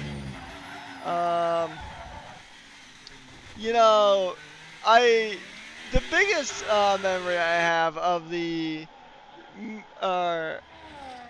know this is typically like a term used for scandals, but I'm just going to call it misclickgate, just for the funny. It was Div 6 in Jeddah. And for anyone who's been following Rush, at least throughout the season, you know that Div 6 Ferrari hasn't had the easiest of times here this season. But I saw a misclick go so bad that on a fully dry track, a Ferrari switched to a set of full wets in Jeddah, mind you. So in Saudi Arabia, where it doesn't really rain a ton compared to some other parts of the globe, like the UK or my home state of Florida. So that was a pretty funny incident. Obviously there was no penalty because, I mean, running wets on the dry track is kind of a penalty in and of itself, but it does happen sometimes. And like you said, it's easier than you may think, because on your MFD or your multi-function display, you can change like what tires you want for your pit stop, right? And by default, you do have to run 2 different tire compounds, although that is not the case when the track is wet like it is. But so yeah, it is easy, especially because intermediates and wet are like right next to each other on that MFD. So you could really just try to do it, especially when you're in the heat of a race too, because I mean, you're fighting it out there, you know, you're putting everything on the line, putting your blood, sweat, tears, and probably some energy drink beverage into this race, and then you just hit that one slight button that puts you on the wrong set of tires. And we have lost Daniel T as well. He is retired into the pits, and that is retirement number 2 as we're getting close to 10 laps to go. And Wiggett is going to go ahead and make his way around the rift. And these two are going side by side. These two are fighting out, but here's a fight I really need to see. Watanabe is caught up to the back of Oblivion. And this is a battle for the race lead. Oblivion has not pit yet, so he's on very, very old intermediate tires compared to Watanabe. He's only on 5 laps of intermediate tires. Oblivion going on the defensive line. Contact between the two! Contact between Oblivion and Watanabe. How there isn't damage on the front wing of the Aston Martin is just beyond me here, F7. Yeah, that looked like a very, very solid hit to the back of the Ferrari there from the Aston Martin. But he's come out of it lucky. He hasn't got any damage, and lucky gets a 10-second penalty and retires from the race. So that is another one. But Watanabe, he's going to try to go to the inside there. He's going to get ran out of road. Oblivion's going to go slower on the inside line there. And Watanabe, with an incredible move, going through the final right-handers there, makes the overtake around the outside. Indeed, as I have accidentally done the same thing again. But yeah, we're seeing some good battles here between these drivers. They're going to continue to go at it. Back past him. Indeed, yeah, so they're back past, and oh my, that is crazy stuff here that we're seeing here. Side by side, they're going to continue to go at it. And it's going to be tight. It's going to be a bump. They're going to continue to duke it out. They do not give a singular care in the world. They are fighting out like prime Muhammad Ali and Mike Tyson going at it here. And they're going to continue to do battle here. He went back down the inside there. Oblivion, he's on 21 lap older tires, and he's currently battling with the new race leader. He's on 6 lap old inters. This is incredible stuff. Oblivion, who should be at much of a pace disadvantage, is duking it out with someone who's coming to the pits for fresh tires. And he's closing the gap as they're coming through the final rights here. He's using more of the track, possibly could have gotten a warning there, but I think he's just going to sit behind now, save some ERS, and just try not to be out of this race. Because what he doesn't want to do now is get a puncture or something and possibly lose his P2. It was a last lap penalty that took Oblivion off the podium last week at the Circuit of the Americas. He's trying not to let history repeat itself here.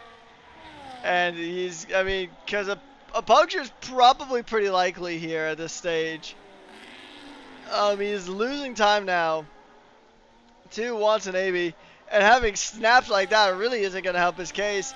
He doesn't have a free pit stop either, so if he pits now, he'll come out, I think, right ahead of Dito. But if he doesn't, then he could risk a puncture, and it's always a matter of, diminishing returns here, because if he continues on, he's going to lose more time to Broadsta and Mikey behind. And Oblivion's into the pits, so he's just going ahead and calling it. He's going to go ahead and chuck away this set of intermediates, so get another fresh set. And, ooh, once again, I wonder if that was the right strategy call here. He will...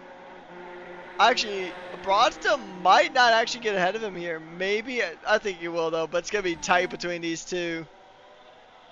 There goes Broadsta now. Broadsta's ahead, and actually this won't be as tight as I thought it would be, but he'll still be kind of tucked in right behind Broadsta now. Now he is on the one on the fresh inters, so he's got a lot of opportunities to cook here. Yeah. Will we see a return of the Kota battle and possibly another last second penalty that can cause these two to change positions? But it looks like he is much faster than Broadster going down the straight. As we suspected earlier, he may be on a drier setup for this race. So it's going to be interesting to see what that could do for him. As if we go on to the onboard view, the dry line is very, very apparent and obvious. Indeed, yeah, so the dry line is definitely there. This is definitely... It's still 100% intermediate check. You could chuck on a set of soft tires if you're feeling brave enough, but I personally wouldn't. Yeah, you're gonna be slipping and sliding all over the place, so not recommended. But He's gonna Oblivion, go for the move. he's gonna He's try gonna go it. for the move in turn 1. Oh, this He's gonna go side by is side. He gets a bit of a snap on the exit. He's this gonna is go scary side by stuff. side down the straight now. This is a very good battle. He's running very, very low on ERS. He's gonna go for another late move down into turn 2 or 3. He's gonna get the move done. There was a little bit of contact. He's gonna have a big slide on exit. Roadster is going to have the much more ERS to play with here. They're very, very close. They are right next to each other. He's gonna go for the late move down the inside into turn 4 here. There's a little bit of late braking, maybe possibly a lock up there, but he's gotten the move done. These two are battling like insane. And Bro's going to go back around the outside here through the double lefts. They are side by side. This is incredible battling from the Ferrari and the Alpine here. Just like in Texas, these two are always a lot of fun to watch do battle here. And something that's actually really snuck up on us is we need to start thinking about driver of the day here, F7, because we're at about 5 laps to go here on this Grand Prix. Yeah. And Foster was looking for a move there, but he doesn't end up going for it. But I think that if we're going to talk about a driver of the day, if we look into P4, the Mercedes of Mikey the boy, he's caught up. But Foster goes for the move down the inside. He's going to get it done before the corner, but they're going to go side by side. There's a little bit of a lock up. Oblivion's not going to go for the cutback. He's not going to have the option there. But I believe he has much more ERS here, but he's not going to be able to use it as Foster still has quite a bit left. But he's going to launch it back down the inside, but he doesn't get quite alongside enough there. But back to the driver of the day. We look at the Mercedes in P4, who's currently up 6 positions. Mikey the boy has an incredible race starting from P10. So if we're going to talk about driver of the days, that would be my vote. I was actually thinking the same thing, honestly. I was thinking because Mikey, I mean, there's a lot of times he was even troubling this top 3, and he's actually still troubling this top 3 because look at this. He's pretty much right on the back of these guys, so he could just snag a podium here even without a penalty coming into play. 4 laps to go here in the session, and this is going to be a spicy one. Mikey going to cool off the intermediate tires. Broadster and Oblivion side by side. They're going to do battle here. And Mikey's got a front row seat to all the action here. We'll continue watching from this POV because this could get really, really spicy as the drivers are going to go ahead and go for it. Broadster trying to hold the inside. Oblivion trying to stick to the outside. Side by side now between these two. And Oblivion will win out here on this battle. But now they're going to go ahead and go through it again. Broadster thinking about a move, trying to stick on the inside. Oh, and Oblivion couldn't quite get the car stopped. Now they're going to continue going on. Squash Josh is out. He's retired in the pits. But look at this. Broadster trying to stick it around the outside. Oblivion just keeps it on the inside. He'll get it done. He'll keep that position. And this is superb battle. But look at Mikey. Mikey right here is just waiting for opportunity. He smells of blood in the water for one of these two cars. He's got a really good chance of snagging a podium here as we are getting ready to begin lap number 34 for these drivers. Yeah, as we know, Broadster and Mikey have pit much earlier than Oblivion, but Broadster has got a slight tire advantage over Mikey. So is this too little too late for Mikey to try and get himself onto the podium? Or is he going to be able to do something as these guys have been duking it out quite intensely for the past couple of laps? And Oblivion has picked up the pace, and now it's just Broadster versus Mikey, it seems, because the second gap has been brought out. So now it's a battle for P3 and P4 with Mikey and Broadster. It's going to be interesting because, as we know, Mikey will be looking to gain further positions. He's already up 6. Could he get up more? And yeah, just like you said, I mean, Mikey's in a pretty good spot. I don't know honestly if it's too little, too late, because I mean it's gonna be interesting to see how the rest of this unfolds, because well, Oblivion just had the fastest lap of the race, so I mean he's definitely on the ball now. Um, Bronson doesn't have that slipstream that he can work with here on the penultimate lap of the race, so um, Mikey is pretty much right on the cusp here. He's going to try to close in the gap. And honestly, even if he doesn't get this podium, it's still been a mega drive here from Mikey. So he's going to continue on to push and try to get these positions. But he had a bit of wheel spin coming out of turn 3. So that might just kind of be the end of his run here for a podium. Although penalty could still really shake things up here.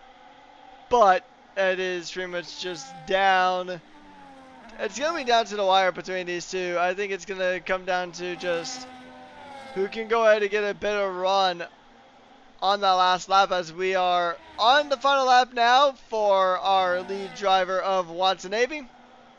He is currently 23 seconds out in front, and he has just been so dominant in the last 2 weeks. He dominated both races in Texas, and now he's pretty much done the same here in Austria. We'll go ahead and check in with our current race leader, who has led pretty much just about every single lap here in this race.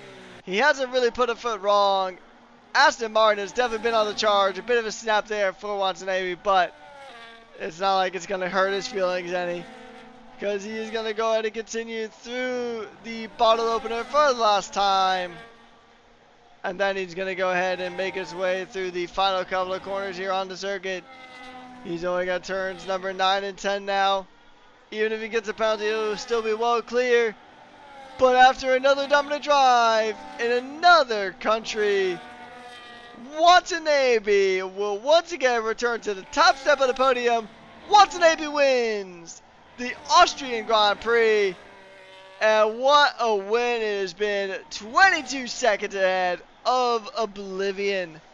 That is a incredible result. And Watanabe, he's got to start closing in that gap to Oblivion here in the championship with 4 rounds to go.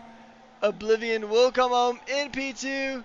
Broadstead just behind will come home in P3 to round out the podium. And Mikey will take P4 with Dito rounding out our top 5. Incredible race from the top 5 there. But I think that we've just missed a bit of an incident here. The Rift, Ricciardo, Swith, and Wicked Moist all seem to just be a little bit awkwardly parked there in turn 4. That looked like something may have happened there, possibly some contact. Possibly their much older tyres had come into play, as Rift, Swith, and Wicked have gone the entire race distance on the exact same set of tyres. Incredible driving from those 3, as Plugger's going to come across the line in P10. P11 will be Spry Napples, P12 Aussie Monero, and P13 Camillo. It has been a fantastic day, a fast and furious day of racing here in Rush Racing League Division 2. We have a celebration, we have an interview, or we have interviews with our top 3 drivers, and then we'll go ahead and wrap things up here. But before then, we'll go ahead and celebrate with our drivers for a little bit, then we'll run through our final results of today's Grand Prix. And it was another dominant drive here from the Aston Martin of Watanabe. Is this a late championship challenge that he's trying to mount here? We'll have to find out as we go ahead and bring up our championship standings. Fastest lap goes to Oblivion. Cleanest driver goes to Broadsta. And then we take a look at our field here. Who are going to wrap things up? It is Watanabe to Oblivion to Broadsta to Micah the Boy. And Dito rounding out our top 5. And then it is Rift, Ricciardo, Swith, Wicked, Plugger, Spry Napples, Aussie, Camilo being the last driver to finish things up here. And then it is Connor, Jirabot, Squash Josh, Zalaki, Daniel, and Sebi rounding things up here in Div 2. It was a very, very good race there. Incredible racing from a lot of them. We could see the splitting strategies, the 36 laps on the inters, and the shorter stints on the inters. So I think that definitely a very, very interesting race in terms of the tires, and the events and the battles were incredible. Indeed, yeah. So it was a very good race. Austria always does tend to deliver here, so we're going to go ahead and turn our attention to our interview, or our interviews, I should say, plural. Um, let's go ahead and get our top three drivers in here. We need Watanabe, we need Oblivion, and we need Broadsta to go ahead and get some interviews in, and then we'll go ahead and get things rolling, and then we'll sunset the stream and get ready for the next race, which I believe is tomorrow. I believe it's Div 5 running tomorrow, so be sure to stay tuned in for that. But without any further ado, do we have any of our interviewees? We have all of our interviewees. So I'm going to go ahead, F7, and let you take the first interview with Broadsta, P3. Well done today, Broadster. Very, very good drive. Finished in P3. Can you just run through your events in this very good race? I got Oblivion turn one, and yeah, I was trying to hunt down Watanabe, but yeah, he just pulls the space out of his ass, so I couldn't really do much, and yeah, P3 is all I could get, so yeah.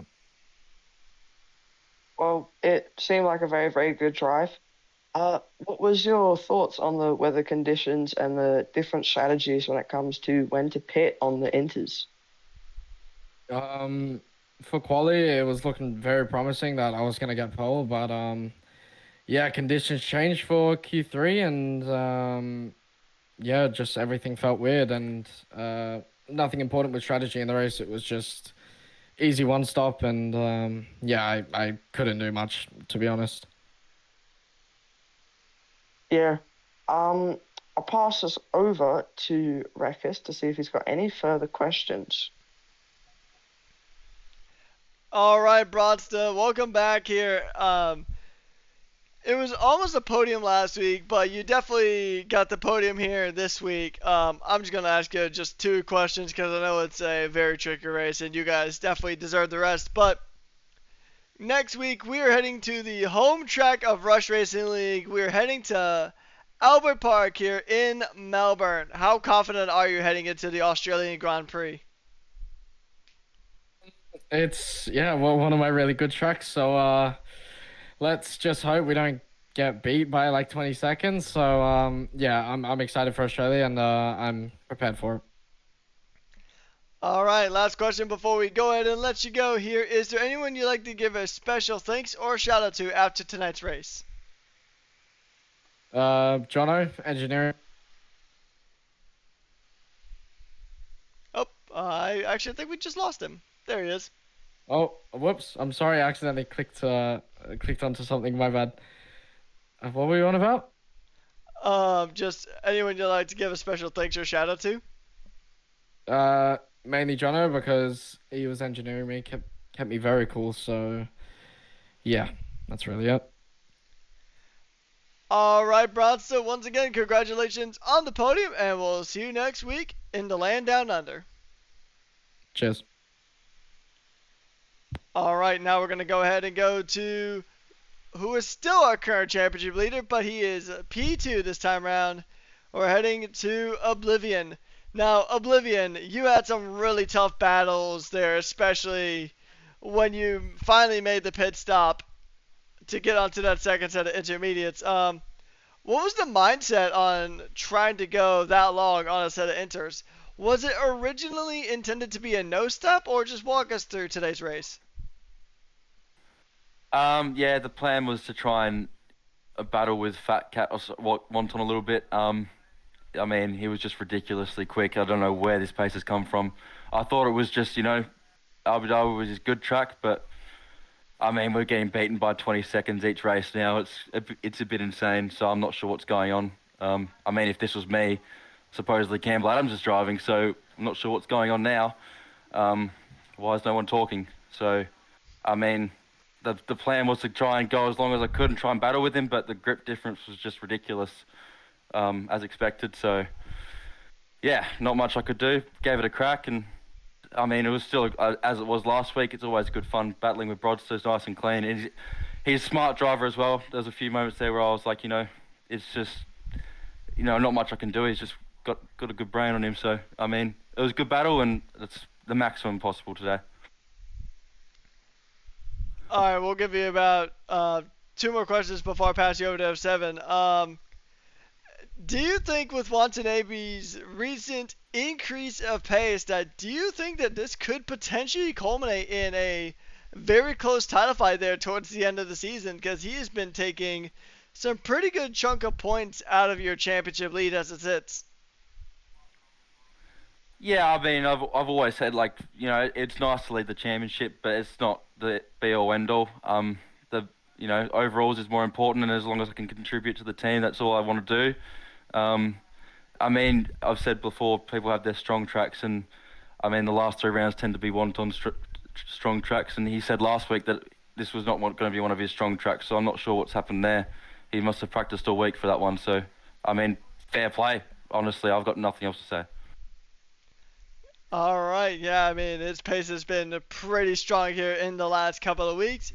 But turning our attention to next week, we're heading to Australia. Is this a track that you think you'll be able to regain the top step of the podium, or do you think there's work to be done? As Brod said, if we're getting beat 20 seconds each race, I think P2 is the max I can get each week, to be honest. I'll give it my best and put in a bit of practice where I can, but it's not typically one of my best tracks. I might come in winner by 20 seconds next race. We'll see what happens, but I can only practice and do what I can. But from what I'm seeing, P2 seems like the best result possible, and that's between me and Broadster at the moment. So didn't quite happen last week, but I reckon it's going to be the case for the rest of the season. All right, well, once again, congratulations on the P2 and the fastest lap, and I'll pass you over to F7 to see if he's got any other questions or comments. Well done today. Obviously you went very, very long in that first stint. What was happening there? Were you planning on going to the end on that set of inters, or were you going to pit but just pit very late? I was going to try and go to the end. I mean, the tyre wear was on 60% or so, around there, by lap 27. So the difference in grip was obviously there with Watanabe. So I was going to try and go to the end, but then I was like, the gap's coming down with Broadster. So, I mean, it was kind of just... I was going to give it a crack. I mean, there was only, 7 laps to go by the time Watanabe got past me. So I reckon I could have made it on tyre wear, but I don't reckon I would have got second. It would have been very close. Probably could have been fourth with Mikey. Also pretty close. Yeah, well, good drive today. I'll pass this back over to Rekus. All right, well, once again, congratulations on the P2, and we'll see you next week. Thanks, guys. Appreciate it. All right, and last but most certainly not least, F7, I'll go ahead and let you kickstart interviews with our race winner of Watanabe. Over to you. Well done today, mate. It looked like you had the pace from the start and no one could touch you. Off the start, you got the lead. So could you just talk us through your race today? Yeah, mate. No, we loaded into the session. Like, I wasn't expecting too much. I'll be honest. But when I saw that rain, I knew I was gonna be strong. I freaking love the rain, man. There's nothing like driving in the rain. I think you can go back and watch any race I've done in the rain. I've always been at the top. Most memorable was pole position at Portugal. That was my first ever pole in the rain. First ever pole in the league, I believe. So yeah, the rain is just sensational. That was the main thing that won me the race today. If it wasn't raining, I think I would have been settling for about a P5. But yeah, pretty much deja vu from last week as well. The guys behind just battling, which allowed me to pull away. Overall, I'm really happy with how my race went. Didn't expect it, and I think it's 2 in a row now, so I'm quite happy with that. Yeah, I mean, we've seen drivers go on a run of form, so to speak, earlier in the season, but it seems that you're hitting your run of form now, and people are starting to think that maybe you could be in for a shot with this championship. So, do you think you might be able to, or do you think it's a bit late for that? We'll just have to wait and see. I think my words might come back to bite me a little bit next week, depending on what I say. So we'll wait and see. Well, I'll pass this over to Rekish to ask any further questions. Thanks. All right, so Watanabe, once again, congratulations on the win. So just in general, right? I mean, you're now P2 in the drivers' championship here in Div 2. So, and honestly, you are taking some pretty good points out of Oblivion every single week. Do you think there's a potential for a title charge here, or do you think it's too little too late with 4 rounds to go? I mean, you can never say never, right? You never know what can happen. Like next week, Australia. It's, I mean, it's a fun track. If it rains again, maybe, hopefully, I'll be at the top again. You never know. But all it takes is one incident and it's over. So that's the fun thing about this. Indeed. Just 2 more questions before we go ahead and let you go enjoy your win here. So you said that Australia is one of a track that you like, and it's a track that you're also really hoping for rain because it can rain pretty consistently in Melbourne. What about the other remaining tracks on the calendar? We still do have 3 tracks remaining on the calendar after that. So, looking at the next 3 rounds after Australia, being Spain, Canada, and China, are any of those 3 any particularly strong tracks for you, or do you think there's work to be done at all those circuits? Uh, well, Spain's not too bad. I haven't really raced it too much because that track's been quite buggy with like the pit lane in previous games. So it's not one of my most driven tracks, but it's not too bad. It's flows quite nicely once you get the hang of it. Canada's terrible. I'll be lucky to get in the points there. I Nah, that's just chicane after chicane after chicane. It's a boring as track. And then China. Well, I picked that track on the track selection for this season and for next season. That's that's my favorite track to drive at. Not necessarily the fastest at it, but it's a very nice track to drive. Yeah, I mean, you got Spain and Barcelona, or Spain, Barcelona. That track's tire shredder, and then you obviously got China, which is also really tough on tires, especially through the pinwheel section. And then Canada and Australia are kind of chicane central, really, like you're just talking about. So some very interesting tracks. So we'll just have to see how the rest of the season goes for you. Last question before we let you go here on the night, though. Is there anyone you'd like to give a special thanks or a shout out to? Uh, I'll give a shout out to my teammate first. He did a pretty good race tonight. I think that was his best qualifying of the season. Yeah, that was nice to see him doing quite well and up there for a change. Had 4 engineers tonight: A-Ban, JDI, Fat Cat, and the main man Dynasty. Dynasty has been sensational, engineering almost every race with us. He's very good and very happy to have him on the team. Indeed. Well, once again, congratulations on the race win, and we'll see you next time in Australia. Yep, thank you very much. All right there, everybody. That's going to go to wrap things up here in Div 2 Australia. Hope you guys had a fantastic night, because I can certainly say that myself and F7 did. So F7, What do you any final thoughts? Any final words before we go ahead and sunset the stream here? Um, I don't know. It was a very, very good race today. Lots of good battling, a very good performance from Watan, and it just seemed like everyone knew what they was doing. Knew what they were doing. No safety cars, no big crashes.